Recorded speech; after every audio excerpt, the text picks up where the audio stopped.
Esta vez tenemos más suerte. Hemos tenido que desconectar porque por algún motivo que desconocemos, bueno, pues resulta que no, yo ya no escuchaba a nadie. Así es que lo que voy a hacer ahora es empezar, vamos a volver a conectar a nuestros amigos, que estábamos además teniendo una conversación y no la vamos a dejar obviamente así, a mitad. Así es que vamos. Hola Laura, a ver qué tal Hola te... de nuevo. Ahora sí que te veo. Ahora perfecto, estupendo. Bueno, pues mil gracias por la paciencia también.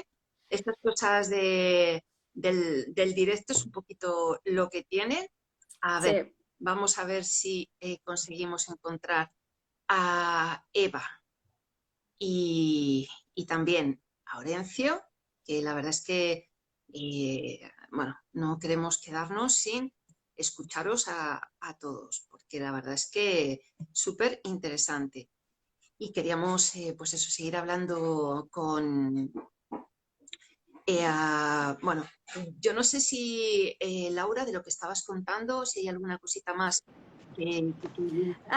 no, yo lo que estaba diciendo antes cuando no me escuchabas es que me parecía muy importante lo que estaba contando Eva sobre el acuerdo de Bangladesh, ¿no? Y que es muy importante también, pues que creo que tienen una campaña de firmas abierta para presionar a las marcas a que lo renueven, ¿no? Porque no parece que tengan intención y es fundamental, porque como dice Eva, sí que ha supuesto un cambio en la seguridad de muchas fábricas en Bangladesh. Y bueno, pues aunque sí creo que se dio otro suceso, ¿no? Unos meses, un par de años después de un incendio, se ha reducido bastante, ¿no? Y por lo menos, bueno, pues hay más control ha sido importante, ¿no? Ha sido importante en el país. Entonces, sí, es fundamental lo que estaba contando y que era una pena que se le estuviese escuchado tan mal. Sí, pero yo creo que ahora que ya tenemos fenomenal, Eva, yo creo que ahora ya sí que vamos a poderlo contar todo estupendamente. Así que, porque estaba justamente Crucemos comentando, dedos. sí, pues cuéntanos, estabas contándonos sobre la curva de Bangladesh, ¿no? Y cómo había mejorado la seguridad en las empresas de allí, ¿no? Pues cuéntanos un poquito más sobre esto y también este es un problema que solamente se da en Bangladesh o que también se da en otras partes del mundo. Sí, no sé muy bien en qué me quedé, pero o sea, sí que sin duda eso, lo que comentábamos, ¿no? A nivel de seguridad ha habido una mejora sustancial en estos 8 años, que además pues eso, ha protegido la vida de 2 millones de personas que se estima que trabajan en las fábricas que están cubiertas por el acuerdo de Bangladesh, ¿no? Que no son todas. El problema es que llega a su fin este acuerdo. Ahora, el 31 de mayo, se extingue tal y como lo conocemos hasta ahora.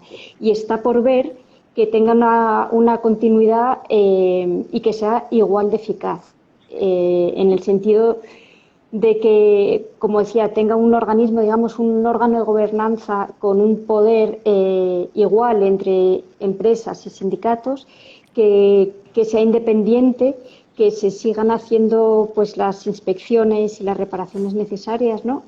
Otro instrumento esencial es el mecanismo de quejas que tienen las trabajadoras y que pueden denunciar, pues por ejemplo lo que ocurrió con Rana Plaza, ¿no? Grietas en las paredes o cualquier problema de seguridad y sin sufrir represalias, ¿no? Digamos que es un programa de trabajo que ha estado funcionando, que ha sido eficaz y sobre todo que cuenta con la confianza de las trabajadoras y ha sido reconocido internacionalmente, ¿no?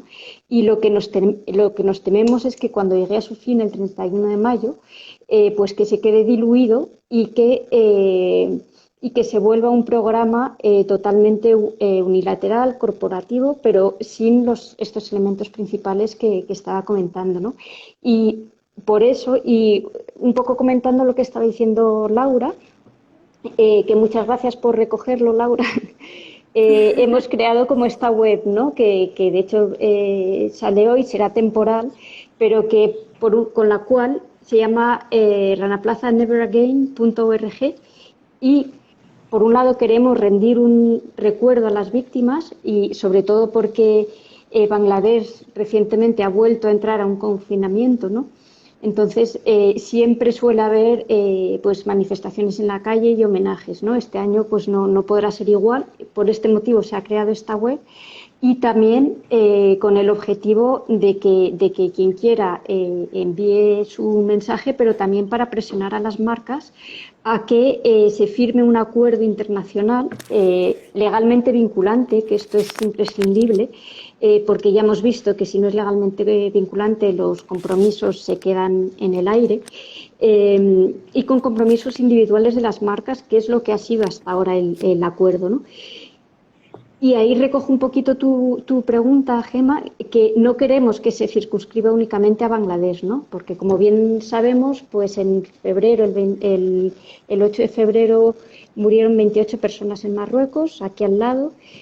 Más recientemente, en marzo, también en El Cairo ha habido 2 incendios, donde pues han muerto en uno de ellos 20 personas, en el otro 8. Y no debemos esperar a que haya más ranaplazas ni en ningún otro país para que se cree este acuerdo, ¿no? O sea, y que se extienda. O sea, se ha demostrado que funciona, ha sido reconocido por todos los organismos internacionales, por académicos. Pues mantengámoslo, ¿no? Y no solo eso, sino que vayamos más allá. ¿Y cómo podemos hacer la descripción, no? O sea, porque aquí lo que hay que hacer al final es que la acción colectiva funcione, ¿no? Cuando hay una acción colectiva masiva, no podemos escucharnos. ¿Cómo podemos presionar para que eso ocurra? Para que este acuerdo no solo se acabe, sino que se extienda a otros países. No es grande, pero... Sí, no, es justo lo que estamos intentando. Te digo, no obstante, un poco regulinchi, Gema. Yo no sé si es por el tormentón que va a caer aquí, pero sí, pues estamos un poco en esas, ¿no? O sea, por un lado se puede enviar estos mensajes. No es tanto una recogida de firmas, en este caso, como si entráis en la web, por un lado se pueden mandar mensajes para la gente de Bangladesh, pero por otro lado se pueden mandar mensajes a un grupo de marcas que no será el único a las cuales se lo enviaremos, con el fin de que cualquiera pueda decir y presionar para que este acuerdo continúe, ¿no? Cuando sucedió Rana Plaza, o sea, en 2013, antes, habíamos estado también empujando por un programa de trabajo muy similar a lo que luego se firmó, ¿no? Antes de Rana Plaza lo habían firmado 2 empresas, nada más. Cuando sucedió Rana Plaza y por una coalición que hubo internacional con ONGs, organizaciones de distinta naturaleza, los sindicatos, tanto de Bangladesh como sindicatos globales, distintas plataformas online, se logró reunir más de 1 millón de firmas para que las empresas firmasen este acuerdo. Fue un momento, claro, que había muchísima atención mediática. Ahora han pasado 8 años y precisamente por esto queremos que no se olvide, o sea, todavía está súper fresco en las retinas y pese a que no supuso el punto de inflexión que hubiese sido esperable ante una tragedia tan dantesca, al menos que lo que ha funcionado, que perdure y que se tome ejemplo y que se replique. Pero sí, seguro, o sea, es como hace falta pues presión de la sociedad civil, hace falta también eso, pues interés de los medios, que no decaiga. Y luego, obviamente, también eso, pues empujón hacia las empresas, porque lo que ahora hay negociaciones en curso, pero lo que estamos viendo, a falta de que falten 5 semanas para que expire este acuerdo, que de momento no pinta bien, que de momento, o sea, no hay una garantía de que sea un ente independiente, ni tampoco de que los compromisos que asuman las empresas individualmente sean vinculantes, exigibles jurídicamente, que es fundamental para que funcione. De hecho, por eso ha funcionado. Y un poco también, dada la tendencia y lo que está sucediendo en otros países europeos con respecto, y ahora imagino que Orencio hablará de ello, ¿no? Con respecto a legislar en materia de empresas y derechos humanos, pues sí que pensamos que es un ejemplo muy concreto de debida diligencia por parte de las empresas, que está funcionando y que debería de continuar. Perfecto. Bueno, voy a gritar un poquito más porque me decís, también me lo han dicho en el chat, que no se me oye muy bien, pero no quiero volver a cortar porque ya sería la segunda vez y ya me parece mucho. No sé si más o menos me oís. Sí. Sí, bueno, pues como yo no soy la Vamos. importante aquí hoy, los importantes sois vosotros, ya está. Yo hablo poquito y os sigo preguntando lo mínimo. Y una pregunta, Eva, para ti ya, bueno, antes de pasar a Aurencio. Myanmar, tras el golpe de Estado, ¿tienen las marcas algún papel que jugar en todo esto? ¿Lo que está pasando allí? Sí, Myanmar, como otros países, como Bangladesh, Camboya también, la industria textil es como la columna vertebral un poco, ¿no? de la economía del país. O sea, tienen unos porcentajes de ingresos por exportaciones de ropa brutales, ¿no?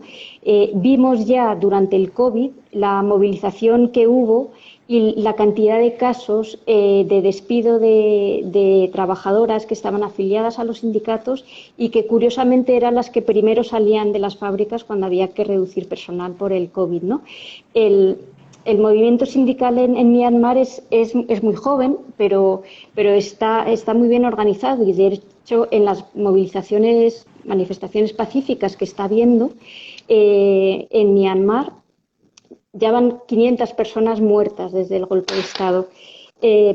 También está habiendo huelgas, están reclamando la solidaridad internacional y sí que pensamos que las marcas podrían hacer cosas, podrían condenar el golpe públicamente, algunas sí lo han hecho a través de un comunicado, muchas otras no. Podrían sobre todo asegurar que sus actividades comerciales no agraven la situación de vulneración tremenda de los derechos humanos que está sucediendo en Myanmar y también posicionarse públicamente en contra de la ilegalización de los sindicatos y la prohibición del ejercicio de sus actividades, que también está sucediendo en Myanmar, ¿no? Y creemos que, bueno, y sabemos, ¿no? En un mundo tan globalizado que el poder económico y de estas multinacionales, pues a veces pesa más que el de los propios gobiernos. O sea, aquí están utilizando eso, una violencia pues extrema, ¿no? Pero al hacer estos compromisos públicos y al también compartirlo con sus proveedores, en zonas también, porque puede haber fábricas controladas por los militares, otras no, pues creemos que lanza un mensaje que es necesario ahora. Y sobre todo que lo que sí está en su mano y lo que deben hacer es salvaguardar los derechos laborales y que la gente, además de la situación que están viviendo, ¿no? Políticamente, pero que no pierdan sus trabajos cuando todavía los tienen por manifestarse, ¿no? Y además que es que, o sea, lo que estamos viendo es que seguramente en breve se va a convertir en una situación humanitaria, porque no reciben salarios, están pasando hambre y es una situación pues cada vez más tremenda, ¿no?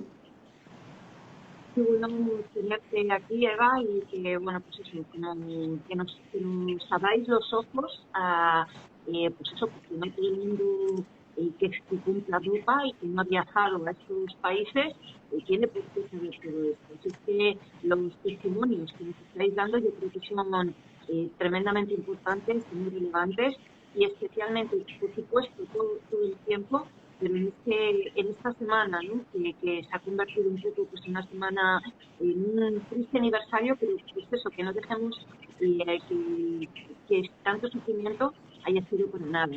Así que me parece de verdad, muchas gracias, porque a mí por lo menos me resulta muy necesario, ¿no? Todo este diálogo que estamos teniendo. Y bueno, no sé si se me sigue oyendo, no me enrollo más. Vamos ahora por Horencio. Horencio, bueno, responsable del Observatorio de RSC. Me gustaría que nos contaras un poquito si las empresas son jurídicamente responsables de estas vulneraciones de los derechos humanos. Sabemos que medioambientalmente, ¿no? Pues con una serie de leyes que, por ejemplo, la nueva ley de residuos van a ser, ¿no? Responsables de los productos, de los aspectos medioambientales, ¿no? De los productos que ponen en circulación en el mercado, estas empresas productoras, pero ¿qué pasa con los derechos humanos? ¿Son jurídicamente responsables? Pues ese es el gran problema, ¿no? La irresponsabilidad jurídica en torno a las operaciones que realizan en países con fragilidad institucional o que están en una situación de conflicto y es hacia donde, bueno, pues en muchas ocasiones se ha deslocalizado la producción, ¿no? En el caso del textil, pero también en otros sectores. Y, y la deslocalización pues responde a un objetivo empresarial de bajar los costes de producción, es decir, producen más barato en otros sitios y por eso deslocalizan. Es algo pues muy simple, pero también hay otra razón, otra motivación que es la delegación de responsabilidad jurídica, es decir, produzco a más bajos costes y además no soy responsable sobre el impacto ambiental que estoy provocando o las condiciones en los centros de trabajo, ¿no? Entonces, ese es el problema que origina todo el debate en torno bueno, a la necesidad de volver a tener una regulación o a adaptar o a moldar la regulación a unos nuevos procesos de producción, a un nuevo modelo productivo. Y en esa orientación se lleva trabajando desde hace muchos años por parte principalmente de la sociedad civil, también con plataformas más amplias a las que se han adscrito sindicatos y también, y es interesante, en ciertas iniciativas a nivel de países europeos también se han unido empresas, ¿no? Porque al final el producir en este tipo de condiciones pues indudablemente afecta a la competencia. O sea, no es lo mismo competir con unos costes, respetando unas condiciones laborales, respetando los derechos fundamentales, cumpliendo una normativa de tipo medioambiental, que producir con otras condiciones. Con lo cual, bueno, yo creo que hay un despertar también en el sentido de esto es el tema principal y el enfoque y la aproximación que tenemos nosotros es de respeto de los derechos y gestión de los impactos y de los riesgos, pero también desde una perspectiva de competencia, ¿no? Y un ejemplo claro pues son todo el movimiento empresarial que ha surgido en torno a la moda sostenible, que indudablemente pues partís de unas condiciones muy diferentes y eso desde una perspectiva de competencia pues debe estar contemplado, ¿no? Pero ahora mismo, al día de hoy, no hay responsabilidad. A la pregunta que tú me hacías, no hay ningún tipo de responsabilidad jurídica, ni administrativa, ni civil, ni penal por las acciones que realizan las cadenas de suministro, los productores, las empresas que subcontratan estas empresas matrices, ¿no? ¿Cómo está avanzando la legislación, ¿no? En España, en nuestros países vecinos, en Europa? ¿Está avanzando? ¿Se están viendo pues iniciativas pues para cambiar esta situación que estabas comentando? Sí, se está avanzando y se está avanzando a una velocidad pues relativamente rápida desde hace poco tiempo, además, ¿no? O sea, la primera iniciativa que se impulsó en Europa es en Francia, una ley que obliga a las empresas a tener planes de diligencia de vida, es decir, a gestionar esos riesgos y a tener las políticas y los procedimientos adecuados para que no se hagan efectivos. Pero tiene un alcance, o después de unos años desde su aprobación, tiene un alcance o ha tenido un alcance limitado. Por un lado, porque afecta a muy pocas empresas, ¿no? A empresas de más de 5.000 trabajadores. Por otro lado, porque realmente aquí hay dos aspectos que son fundamentales. Uno de ellos lo comentaba Eva, que es el acceso a mecanismos de remediación y de acceso a la justicia, es decir, tener canales en los cuales, bueno, pues puedas acceder a organismos que realmente puedan solucionar las problemáticas que puedan surgir. Uno de esos canales pueden ser uno de esos mecanismos pueden ser los canales de denuncia, tener previsión por parte de las empresas de una remediación en caso de que se produzcan situaciones no deseadas, que sería, bueno, pues tener fondos para remediar las situaciones que se han producido. Y luego yo creo que el elemento fundamental es tener acceso a la justicia. Y eso es, bueno, pues quizás el gran talón de Aquiles que queda pues todavía mucho por avanzar. Hay en determinadas situaciones en las cuales se han producido ejemplos interesantes, pero siempre cuando estamos hablando de filiales. Es decir, Shell tiene una filial en Nigeria que opera y de una diferente manera a lo que lo hace la matriz en su domicilio, y entonces bueno, pues los tribunales entienden que Shell es responsable de lo que hace la filial. Hemos tenido algunos ejemplos últimamente que son interesantes, pero no con lo que es la cadena de suministro.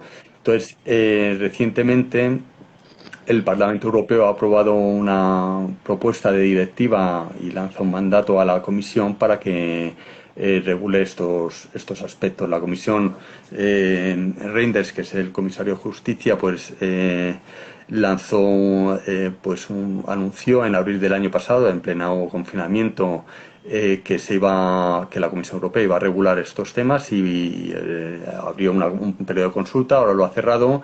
Y hay una previsión de tener un primer documento por parte de la Comisión de directiva en junio, con lo cual yo creo que es un avance interesante. El informe del Parlamento Europeo pues ya da unas claves de que debe haber una obligación de tipo administrativo con sanciones de tener planes de diligencia de vida, que son todos esos procedimientos, de que se vigilen que esos procedimientos se llevan a cabo, y luego, este es la clave y es el tema que va a encontrar una mayor resistencia, esto es la cuestión de la responsabilidad jurídica civil. Penal es muy complicado, pero al menos civil, ¿no? Y entonces, bueno, ahí se está trabajando en la necesidad de invertir la carga de la prueba, que la empresa, en el caso que ocurra una catástrofe, tenga que probar que ellos no son los responsables, en ampliar los plazos para poder interponer la demanda, en acceso a la justicia o a servicios de justicia gratuito, a acciones colectivas. Muchas veces las víctimas pues están en territorios que no tienen capacidad para defenderse, y menos para defenderse ante grandes corporaciones. Entonces yo creo que ahí está la clave, en el acceso a la justicia, ¿no? Yo creo que las empresas reaccionan cuando hay regulación y cuando hay responsabilidad jurídica, ¿no? Lo hemos visto en otros campos, y si avanzamos por ese camino, pues conseguiremos, no indudablemente, erradicar catástrofes o situaciones o vulneraciones de derechos fundamentales, pero sí mejorar la situación actual. Es un poco lo que se comentaba con el acuerdo de Accord en Bangladesh, que ha bajado mucho la siniestralidad, lo que significa que la siniestralidad sigue existiendo, que antes había muchísima siniestralidad, ¿no? Porque el bajar en los porcentajes en los que se dice pues significa, por un lado, que es un éxito del acuerdo, pero también que anteriormente a esto, y es una muestra, en definitiva, de la limitación de los códigos de conducta de las empresas, ¿no? El efecto o el resultado conseguido a través de esos códigos de conducta es muy limitado, por lo tanto hay que ir hacia vías regulatorias, ¿no? Sí, qué buena explicación, ¿no? Qué bien nos estáis haciendo un panorama como muy, de verdad, o sea, muy interesante, porque son discursos complementarios, ¿no? Al final.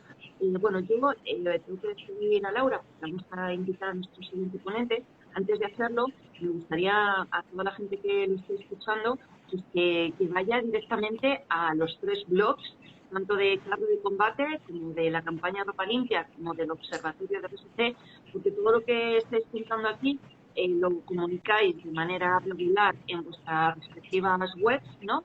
Y bueno, pues yo creo que quería hacer este llamamiento antes de despedirte, Laura, porque realmente hay una documentación. Yo ya digo que cuando empezamos nosotras, Education Next, habéis sido nuestros canales de referencia, ¿no? Entonces, bueno, pues la gente que sabe, que se sube el terreno, que está investigando, todos los que estamos por aquí, normalmente es gente concienciada, así que os animo. Nosotras pondremos, cuando compartamos este vídeo, ¿no? Pondremos estas diferentes webs, pero bueno, quería hacer este llamamiento porque me parece súper importante, ¿vale? Que esto se sepa y que se difunda.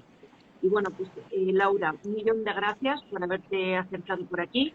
Muchas gracias por invitarnos. Un placer. seguiremos de cerca esta investigación, tenernos por favor informadas para que cuando vayáis haciendo avances pues, lo podamos seguir contando y bueno, pues lo dicho, un placer tenerte por aquí. Igualmente.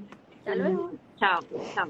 Chao. Bueno, ahora vamos a invitar a nuestro siguiente ponente, que es Alfonso, de Sonrisas de Bombay, porque también queríamos tener una mirada de gente que esté sobre el terreno y trabajar un poco el otro lado, ¿vale? Ahora se conectará Alfonso y mientras tanto queríamos seguirte preguntando, Vencio, si es importante que las empresas informen sobre cómo gestionan estos riesgos e impactos, ¿no?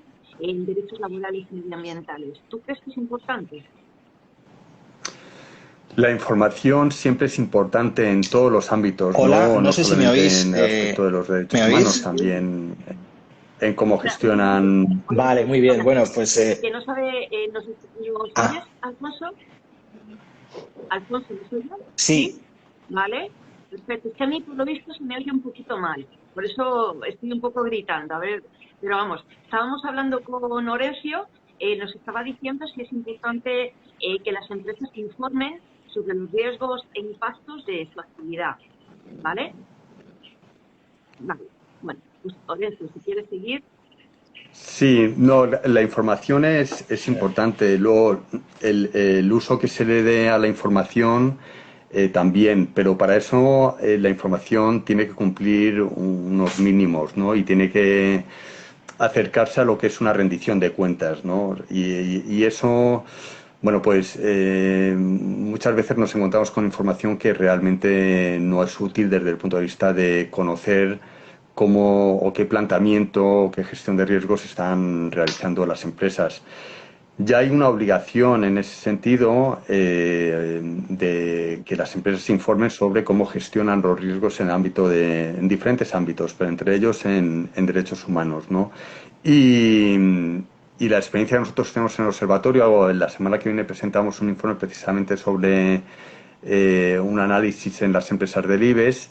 Y hablo de memoria, pero sobre nuestra metodología, tomando como referencia la ley y sobre un gradiente de 0 a 100, el resultado, la puntuación que obtienen es de 22 puntos, ¿no? Y entonces, bueno, y es solamente información que no tenemos capacidad de averiguar o de realizar un proceso más de auditoría de saber si lo que cuentan es verdad o no es verdad, ¿no? Pero simplemente con la información ya es muy, muy escasa, no es suficiente ni mucho menos para poder extraer conclusiones. Luego la información tiene que estar estandarizada también para poder comparar entre cómo lo hace una empresa con respecto a cómo lo hace otra empresa. Es decir, es un punto importante, pero no suficiente. Y luego lo que tenemos que tener claro también es que información no equivale a comportamiento. O sea, son dos cosas distintas.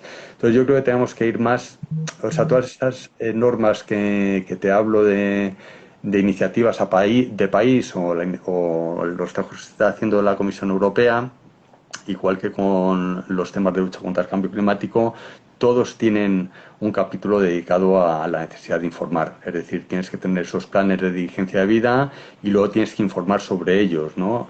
Y con lo cual podemos decir que es un elemento, que es el elemento último de todos unos procedimientos o de una serie de procedimientos que tienes que tener antes establecidos y tiene una importancia, pues sobre todo yo creo que también de cara a conseguir involucrar a otros actores, ¿no? Que son también tremendamente importantes en esa búsqueda de cambio, a los financiadores, a los consumidores, etcétera, etcétera, ¿no? Tenemos que buscar sistemas de información que doten de credibilidad a lo que se está haciendo y que permita diferenciar, ¿no? Totalmente de acuerdo, muy, muy interesante. Bueno, yo no sé si lo estáis leyendo el chat, pero bueno, la gente está comentando que están encantados con escucharos, porque realmente es que, bueno, pues a mí por lo menos no supongo que les pasará un poco como a mí, ¿no? Que a mí el hecho de que exista gente como vosotros y vosotras, ¿no? Pues me da esperanza de que, bueno, podemos hacer cosas y que el mundo puede cambiar a mejor. Así que os animo a que lo leáis, ¿no? Que están poniendo por ahí mensajitos para vosotros, ¿no? Y pues, creo que está muy bien. Y bueno, vamos a presentar a nuestro siguiente invitado, que es Alfonso, de Sonrisas de Bombay. Sonrisas de Bombay es una ONG que está en India. Yo conozco personalmente a Jaume Sant Llorente, porque ha venido también a una de nuestras jornadas, cuando hacíamos la jornada del Museo del Traje. Y bueno, tiene una historia detrás muy chula, muy bonita. Pero bueno, Alfonso, cuéntanos mejor tú qué es Sonrisas de Bombay, cómo empezó el proyecto. Y sobre todo lo que nos gustaría también es, pues eso, hoy estamos viendo perspectivas pues muy profesionalizadas y que son súper necesarias, ¿no? Pero también nos gusta pues esa otra parte más emprendedora de alguien que llega y el que ve que están pasando cosas y se decide de lo que tiene a cambiarlo, ¿no? Cuéntanos un poquito, Alfonso. Bueno, muchas gracias, Gemma, por la presentación y muchas gracias por dejarnos participar en este encuentro tan interesante, ¿no? Como has dicho, nosotros somos una ONG, entonces, digamos, no tenemos mucho que ver, aparentemente, con el nivel de experiencia y de iniciativas tan potentes como las que habéis estado hablando y presentando esta tarde, relacionadas con el mundo de la industria textil, ¿no? En realidad nosotros somos pues un actor como externo, ¿no? Somos una ONG clásica de cooperación al desarrollo, pero que al final hemos ido a parar y estamos también de alguna forma y con modestia introduciéndonos, ¿no? en el ámbito de la industria textil, y ahora voy a explicar cómo y por qué, ¿no? Nosotros somos una ONG que tenemos, comenzamos nuestra andadura en el año 2005 en Bombay, y en estos 16 años, pues en paralelo a ir madurando como organización, nos hemos ido también especializando en un sector y en una problemática que afecta fundamentalmente y de manera especialmente grave al área del sureste asiático y de la región de Asia, ¿no? Donde trabajamos. Que además, por otra parte, pues también es, digamos, un poco la factoría en cuanto a industria textil un poco en el mundo, ¿no? Entonces nos hemos ido especializando en una problemática que afecta a muchísimas personas en esta región, que es la trata de personas. Nosotros estamos enfocados en luchar contra la trata de personas, que este es un fenómeno que, para que os hagáis una idea un poco, solamente en Bombay se calcula que existen como 400.000 mujeres explotadas sexualmente en la industria de la prostitución y de la explotación sexual, ¿no?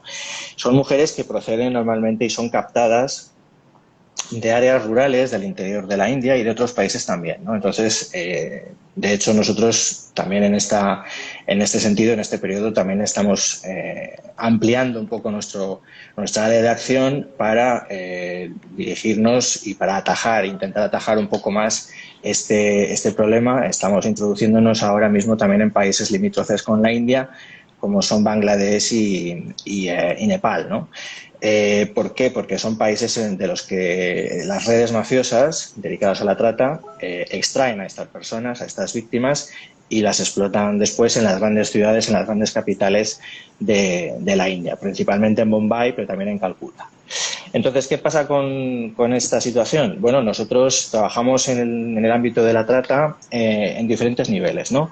Desde el rescate de las víctimas, que pasan a ser, nuestro objetivo es que no sean más víctimas, sino que sean supervivientes, convertir a estas mujeres, en su mayoría que son mujeres, mayores y menores de edad, pero principalmente adultas, pero no siempre.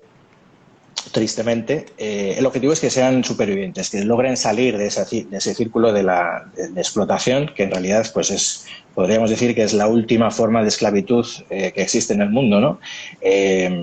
Son mujeres que viven en unas condiciones dramáticas, absolutamente, que pasan años sometidas a estas redes de explotación, con las cuales contraen deudas pues prácticamente de por vida, ¿no? Eso hace muy difícil que salgan de ese círculo y de esas redes mafiosas de explotación.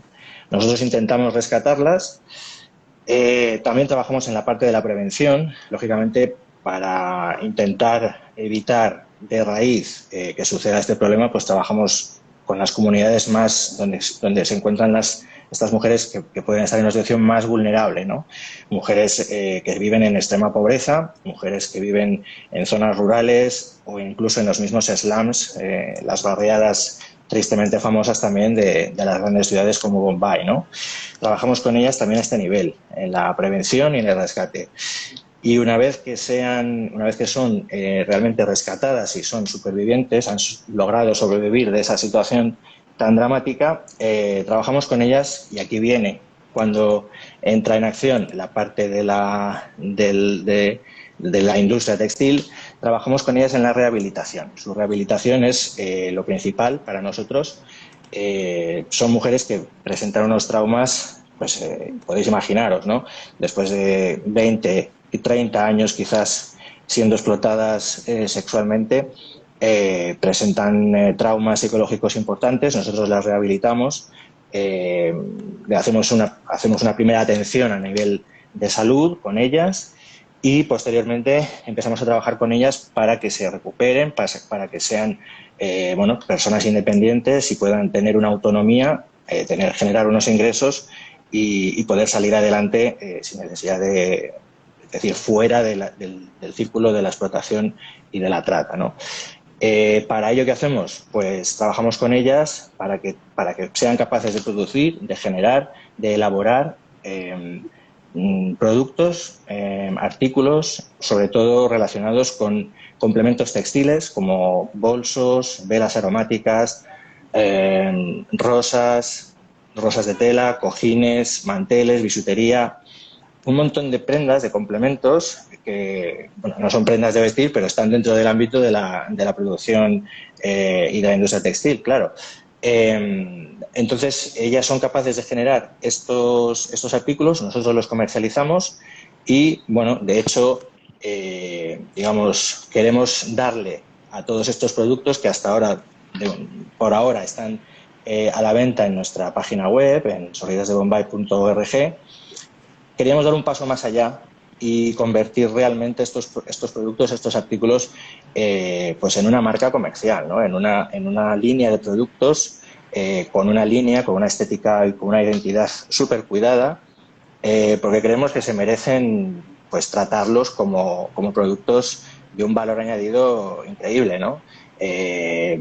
Pensad que todos estos artículos los elaboran estas mujeres, si no son bien nuestras beneficiarias directamente, porque también recurrimos a empresas sociales, por ejemplo en Calcuta, donde elaboramos parte de esta producción, porque lógicamente ellas no pueden dar abasto a toda esta producción.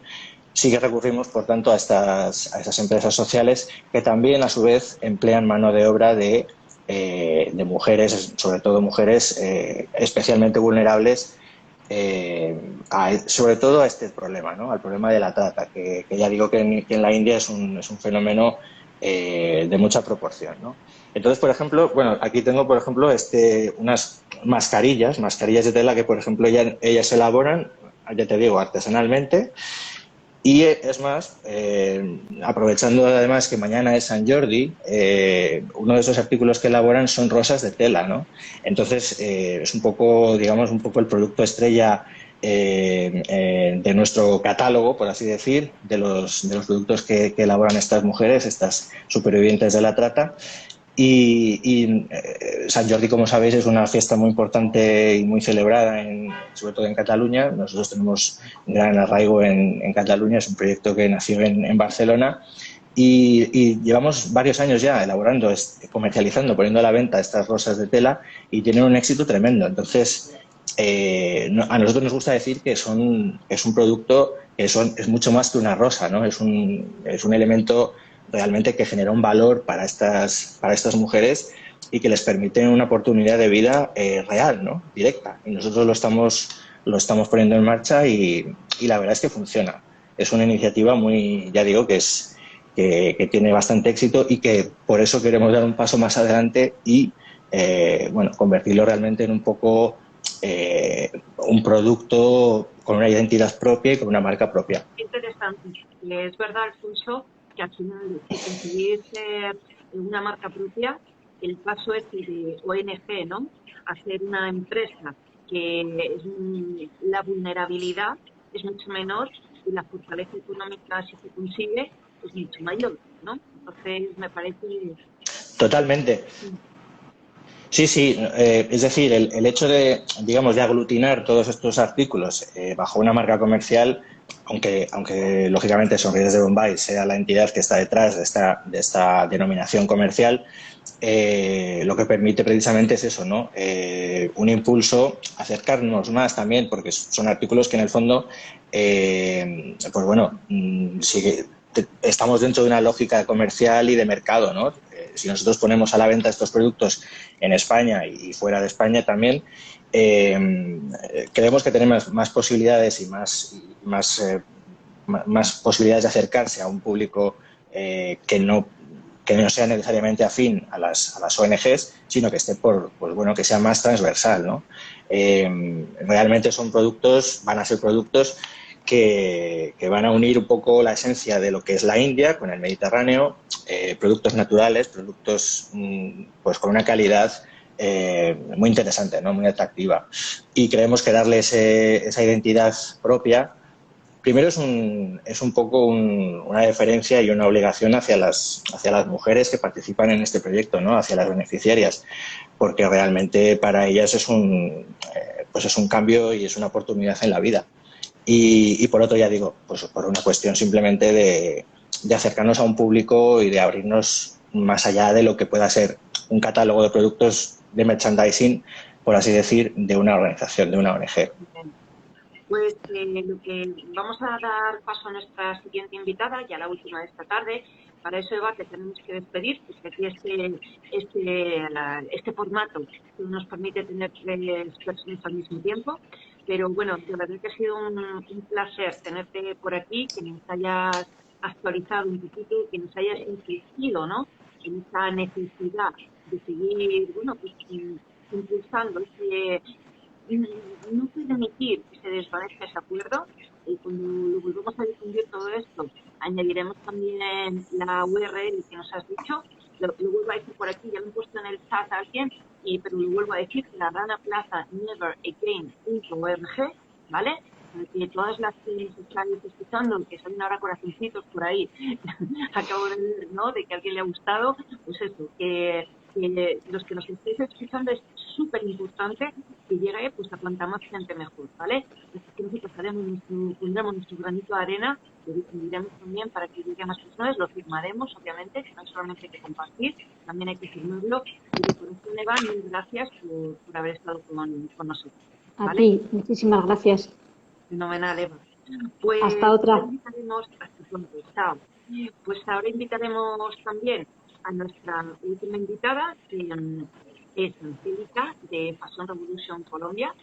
Y bueno, pues no sé si Alfonso, Orencio, de lo que habéis estado comentando, hay alguna cosita que queráis incidir antes de que empecemos a hablar con Angélica. Claro. Hola, Angélica, ¿qué tal? Bueno, no sé si es Angélica o Angélica, ¿cómo prefieres? Angélica, con G. Pues muy bien, Angélica.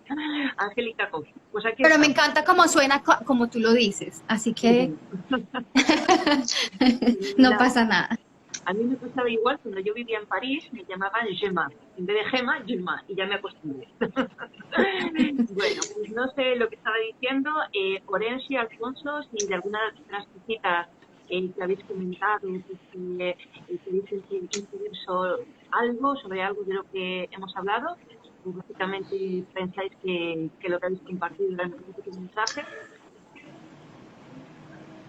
A mí, yo si queréis, brevemente, a mí me gustaría subrayar como 2 conceptos que se pueden haber repetido o podemos haber coincidido en ellos de diferentes formas, ¿no? De diferentes perspectivas, ¿no? Por un lado, yo me quedaría con una cuestión que es incidir en que la empleabilidad de las personas más vulnerables en los países, digamos, productores de la industria es una base de partida como mínimo común denominador, ¿no?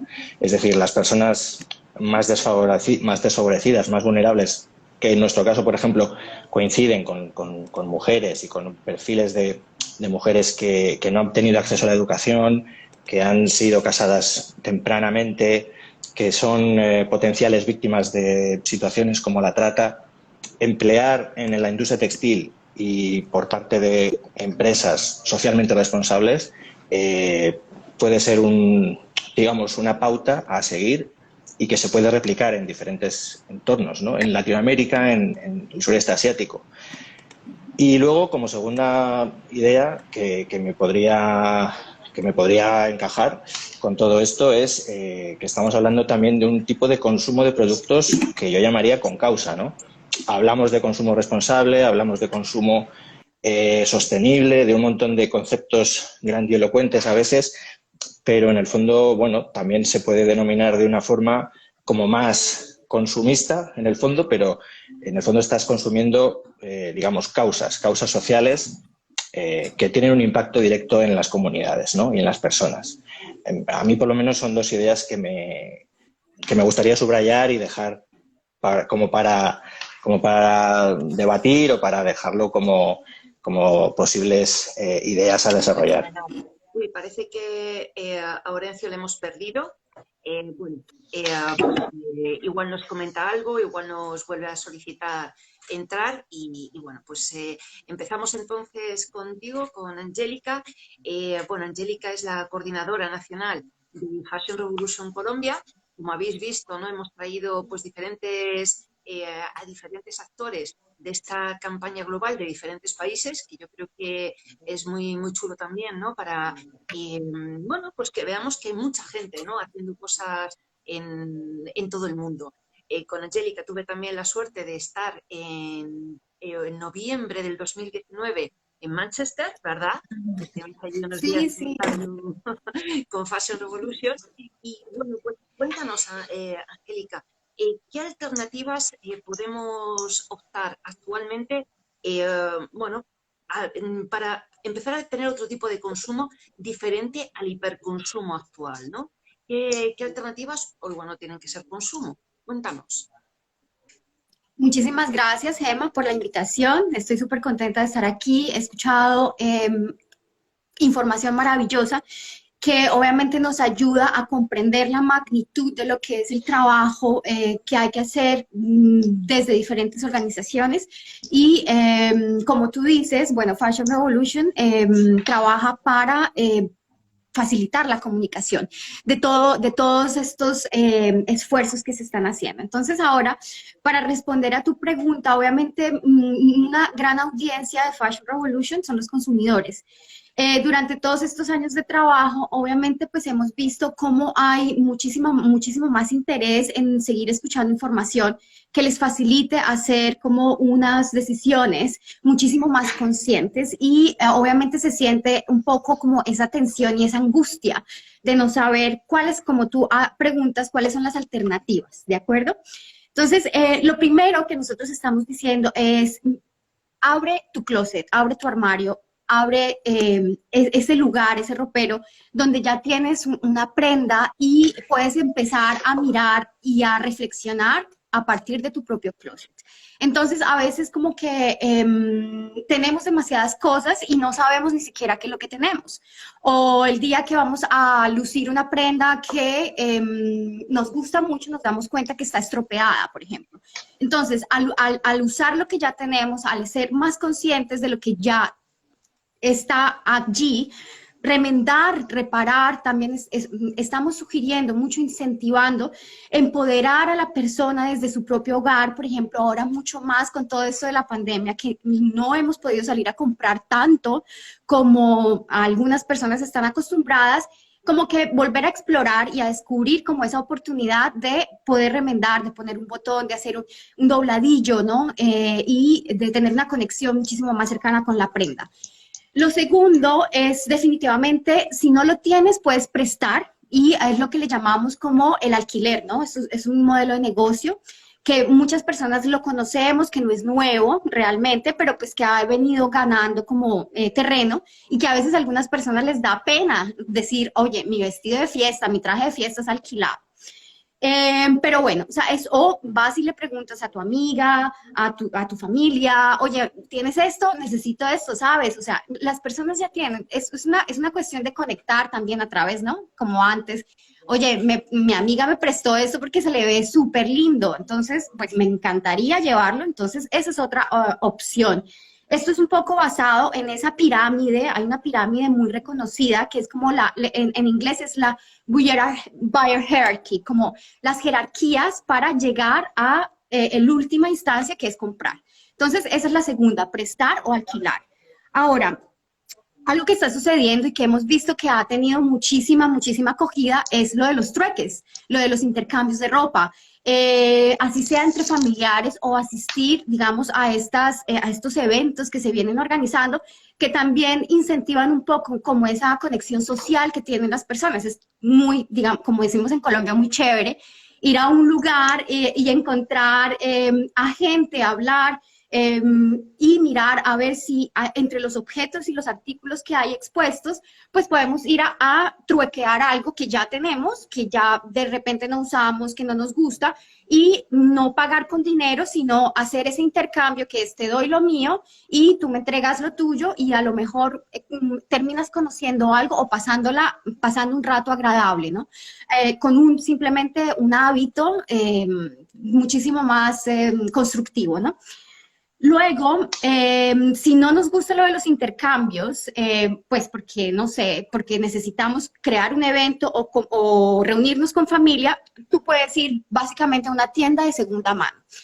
Entonces, ¿qué pasa? Resulta que en Colombia, por ejemplo, el mercado de segunda mano no se había digamos, explorado tanto como en este momento, después de como años de campaña, a lo mejor ha calado mucho el hecho de que es una oportunidad de negocio, por ejemplo, darle segundas oportunidades a la ropa, y ha habido como un incremento de tiendas de ropa de segunda, que lo que vemos con mucho agrado, porque eso también nos demuestra que todos los tabúes que existen detrás de lo que es el uso de ropa de segunda se empiezan como a deconstruir. O sea, hay una deconstrucción con respecto a esa prevención, como a ropa de muerto, como mira que eso trae las malas energías. En realidad, si tratas bien y si una prenda cuando llega a una tienda de ropa, se le hace como un lavado y se le trata bien, quedan como nuevas. Entonces, la ropa de segunda y el mercado de segunda mano o vintage o de colección es como otra de esas alternativas.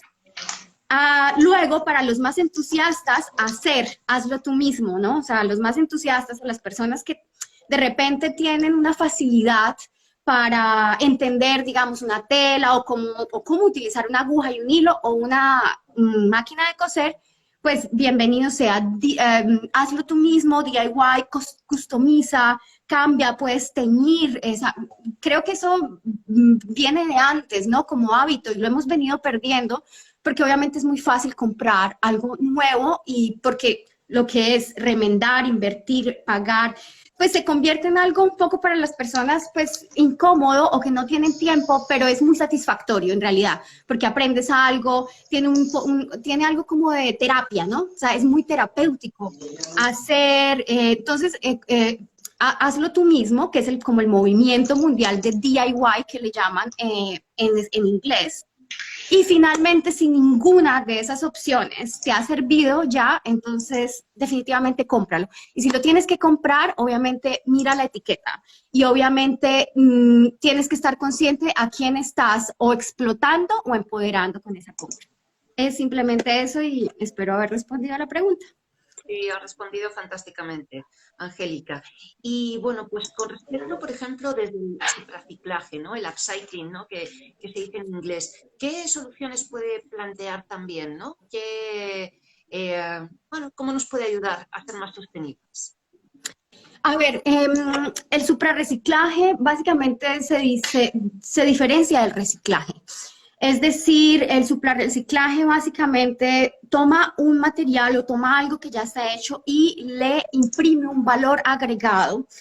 y es un concepto que estamos manejando en este momento, que como decía Jessica, hemos hecho la activación con la red de Supra.org en América Latina, que está uniendo como toda esta comunidad tan fantástica de diseñadores que quieren crear productos, pero que definitivamente han encontrado en materiales que no son materiales nuevos o algo que ya existe, una oportunidad para transformar.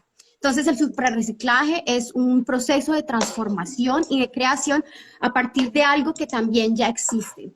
Entonces, el suprarreciclaje nos parece que es muy importante darle relevancia porque es un paso hacia una industria de la moda que sea un poco más, con menos huella de carbono y que además nos parece que da muchas oportunidades de creatividad. Básicamente, para salir, digamos, o sea, no solo se busca cuestionar y reflexionar, pero dar soluciones.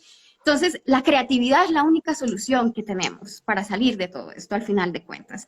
La creatividad, la innovación, la investigación, como dice la campaña, ser curiosos y hacer algo. Entonces, el suprarreciclaje se convierte en esa, digamos, alternativa que también va a ayudar a hacer conexiones, porque para poder hacer suprarreciclaje tienes que mirar dentro de una cadena que está rota y ya estás articulando algo, que estás cerrando gaps, lo que le llamamos cerrar esos vacíos, ¿no? Y bueno, o sea, aparte creatividad, obviamente es una forma de conectar y estamos conectando a diseñadores y marcas que se han enfocado en digamos, en esta alternativa de creación y los resultados son brillantes. O sea, lo que de verdad que es lo bonito es cuando algo ya no te parece como, ay, eso ya lo había visto antes, ¿no? Es como, wow, o sea, eso es genial. Entonces, ese es más o menos el suprarreciclaje, un término relativamente nuevo, pero que está tomando como pues, mucho interés, ¿no? Mucho interés. Totalmente. Hay mucha materia, ¿verdad? Física también en el mundo, está claro. Y Angélica, cuéntanos, ¿qué deberíamos mirar en las etiquetas de nuestra ropa para saber, como decía antes, si estamos explotando o empoderando? Sí, a ver, yo creo que la cuestión de la etiqueta en este momento es algo un poco, ¿cómo te dijera yo? Es un poco figurado, porque en realidad la etiqueta no nos está dando tanta información como quisiéramos. Creo que una etiqueta en este momento es una marca, es un nombre, es como un logo. Y obviamente nos está entregando una información de material, de porcentajes, de cuidado, de lavado. Y entender, digamos, por ejemplo, entender lo que significan esos símbolos que traen algunas etiquetas que son bien complejas, o sea, que vienen pegadas, que no es solo una, sino que es como un librillo, ¿no? Es como todo un librillo. Bueno, hemos perdido precisamente como ese hábito de mirar en la etiqueta, que es tan importante como para saber cómo esos materiales van a durar muchísimo más.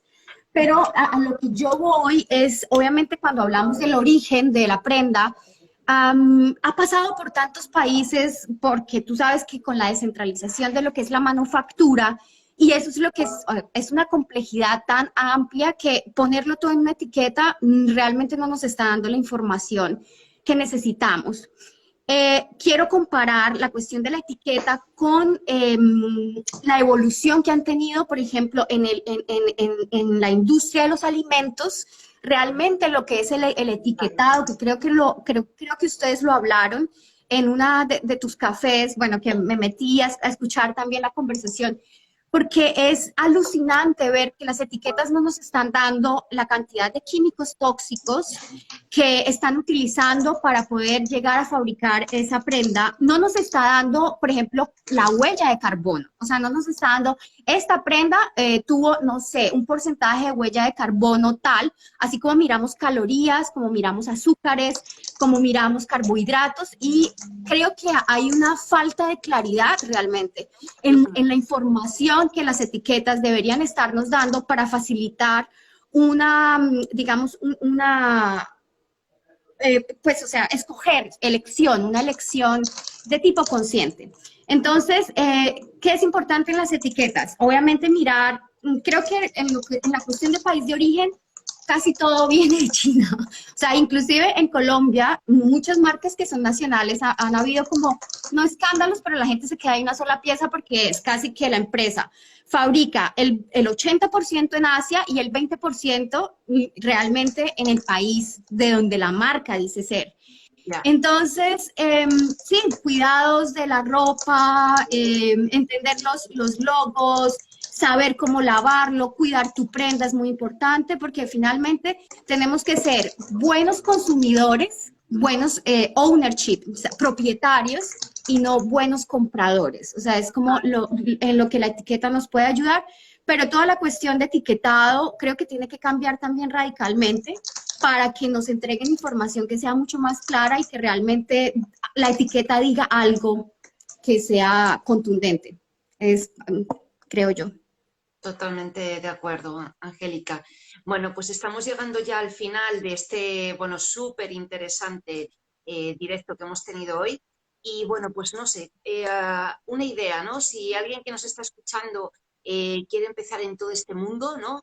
Pues igual de una compra más consciente, de igual un voluntariado en Fashion Revolution, no sé, ¿cuál sería vuestro tweet final? Alfonso y Angélica. El tip final, digamos, precisamente hay muchos comentarios, obviamente parte de la felicidad de toda esta semana de Fashion Revolution realmente es esa conexión y empezar a escuchar. Creo que hay un frenesí en esa necesidad de tener que entregar y producir inclusive contenido. Pero para mí es muy interesante leer y creo que aquí hay una...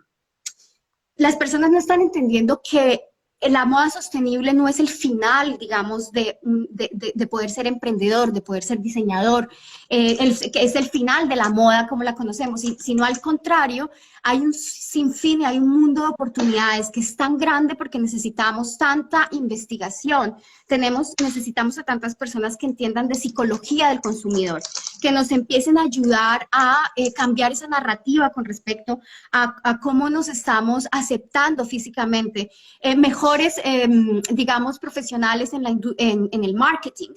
Entonces, el tip es básicamente investigar, no esperar a que te entreguen todo en bandeja de plata, yo creo que es un poquito como la diferencia entre la educación entre dos continentes. A veces, dependiendo de la audiencia, te das cuenta que necesitan que les estés mostrando todo exactamente. Pero creo que investigar es lo que da como ese punto de diferenciación, cuando encuentras algo que nadie más ha encontrado. O sea, creo que es tan emocionante, de verdad, lo que hay es oportunidades y pues lo único o sea, no lo miremos desde ese punto de vista como tan pesado, como tan negativo, digamos, es que la moda es sostenible, es que no, o sea, no estamos negando a la moda, simplemente estamos diciendo que sí, realmente necesitamos cambiar el ángulo y tomar distancias y empezar a generar lo que va a ser el cambio. Ojalá, ojalá de verdad. Sí, yo creo que sí pues lo vamos a lograr en el largo plazo. Y bueno, es como el tip, ¿no? Es ser curioso, investigar, explorar. Y no esperar a que nos estén como dando todas las soluciones a la mano, porque aquí no hay verdades absolutas, ni hay Totalmente. ¿Y tú, Alfonso, cuál sería tu tip final? Para mí, pues una idea final puede ser que es posible hacer las cosas bien, que es posible hacer practicar un consumo responsable, consciente, con causa, como decía antes. Y creo que también es importante resaltar que el poder que tienen los consumidores, que tenemos las personas que al final estamos adquiriendo, comprando, y no necesariamente comprando. Como decía Angélica también, el trueque, es que son muchas formas diferentes de hacer intercambio de bienes, de productos. y sobre todo en este sector, que yo creo que también es súper más propicio que otros a lo mejor para practicar este consumo más responsable. Al final tenemos el poder de cambiar las cosas, cada uno de nosotros y nosotras, para que la industria sea realmente pues, más sostenible, porque en el fondo es una cuestión de sostenibilidad, ¿no? Y de generar equilibrios y arreglar las tremendas injusticias que todos conocemos y que se practican cuando estamos consumiendo, ¿no? No somos conscientes de ello, pero creo que tenemos que empezar a serlo. Ya lo somos, ¿no? Creo que ha habido un cambio importantísimo en los últimos años, ¿no? Y creo que es una buena dirección y es una dirección que cada vez es más practicada, es más consciente y tiene todavía mucha innovación que aportar en ese sentido. Fenomenal. Bueno, me quedo entonces con investigación e innovación también, ¿no? Un poquito los conceptos que tienen que ver también mucho con el emprendimiento, con empezar también a hacer nuestros proyectos, ¿no? Y un poco, pues también como hizo Jaume, ¿no? Totalmente. Yo conozco muy bien a Jaume, bueno, la verdad es porque su historia es muy, muy chula, ¿no? De cómo un periodista que se va de pues ese viaje iniciático que hoy en día hacen muchos jóvenes, llega a la India, se da cuenta, fue la primera interacción así relevante, bueno, con el padre Vicente Ferrer y también con un orfeinato que dijo, bueno, pero aquí hay que apoyar, aquí hay que hacer algo. Que llegó a Barcelona, vendió todo lo que tenía en esa época y que con eso empezó a construir pues lo que es hoy en día Sonrisas de Bombay, ¿no? Bueno, pues con estos mensajes que damos, la verdad es que 1.000.000 de gracias a los dos, ¿no? Yo creo que ha sido una visión pues 360 con una cantidad de profesionales y de saberes y de contenido impresionante. La verdad, yo estoy muy feliz de haberos tenido aquí conmigo. Y bueno, pues no sé si queréis añadir algo más. Nos despedimos ya. Yo solamente eso, deciros que 1.000.000 de gracias. Gracias, Gema. Gracias a ti, Gema. Y sí. Chévere, ¿sabes qué? Que no se pierdan el resto de la semana de Fashion Revolution, que viene el fin de semana y hay un montón de información y en realidad está imperdible. En todos los idiomas, en todas partes, de verdad, estamos en pleno festival. Así que les invitamos a que se unan. Efectivamente, a mí también fantástico. Pues con otras redes, con otros proyectos y efectivamente, como está diciendo Jessica, el aniversario es el sábado, el día 24 y bueno, pues todavía todos estos días quedan un montón de cosas, así que a esa curiosidad que nos invitaba Jessica es el momento, porque ahora mismo es cuando está todo, pues eso, súper activo. Pues nada más, 1.000.000 de gracias, lo dicho, fuerte abrazo, nos vemos pronto y por ahí seguimos, bueno, pues un granito de arena, ¿vale? Claro que sí, vale. Chao. Buen día. Gracias, Gema. Adiós, Gema. Un saludo a todas. Chao. Bueno, y para los que habéis estado por aquí, pues nada, también agradeceros vuestra compañía y nada más. Espero que os haya resultado tan apasionante este directo como me ha resultado a mí. La verdad es que siempre aprendo algo. Tener gente tan potente es un placer y bueno, pues realmente una alegría, porque es que hay gente que está haciendo cosas que tienen muchísimo valor. Así es que nada más, lo dicho, con esa invitación que os hemos hecho, pues para que sigáis investigando en otros sitios, en Fashion Revolution Spain, en Colombia, en Argentina, en Chile, en México. Hay otros directos por ahí también con Ethical Time. Yo estaré el sábado con él también. Bueno, lo que os digo, que os animo a seguir investigando, a seguir formándoos y nada, nos vemos por aquí en breve. Un fuerte abrazo. Chao.